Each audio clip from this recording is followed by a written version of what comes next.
गुरु विष्णु गुरु देवो महेश्वरा गुरु साक्षात परब्रह्म तस्मै श्री गुरुवे नमः। अशी गुरुची महिमा आपण त्यांनी शाळेला कालपासून आमचा कॉन्टॅक्ट होतो आहे। रात्री आम्ही कामले सर जवळजवळ 10 वाजेपर्यंत त्या कामासाठी मदत करत होतो।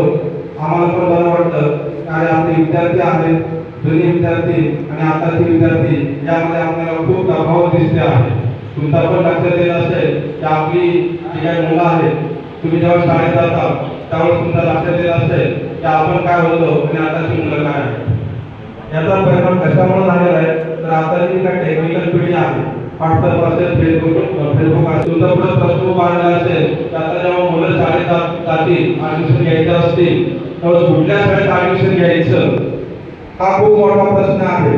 कारण मला एखादा फोन आला, तुमचा अगोदरच्या विद्यार्थ्याचा फोन होता, तर मला त्याच्यामध्ये तुम्हाला पूर्णपणे तुमची ओळख करून दिली, पूर्वी कसा होता आणि आता कसे आहात। तर आपण स्वतःचं काय करायचं, अवलोकन करायचं आणि पुढे जायचं।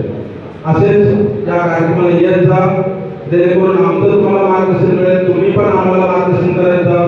कारण कसं असतं की शाळा एक संस्था आहे, शाळा कोणामुळे घडते, तुमच्यामुळे, आमच्यामुळे, बाकीच्या सर्व घटकामुळे घडत असते। त्याच्यातून ज्ञानाचं आपल्याला देवाणघेवाण करायचे, जेणेकरून आपण आणि आपली पुढची पिढी ती कशी चांगल्या प्रकारे सुस्थितीमध्ये राहील, चांगल्या स्थितीमध्ये राहील, म्हणजे जेणेकरून सुसंस्कारित करा आणि आपल्या त्याच्यामध्ये भवितव्य आपले संस्कार हे चांगले होतील असं मला या ठिकाणी म्हणायचंय।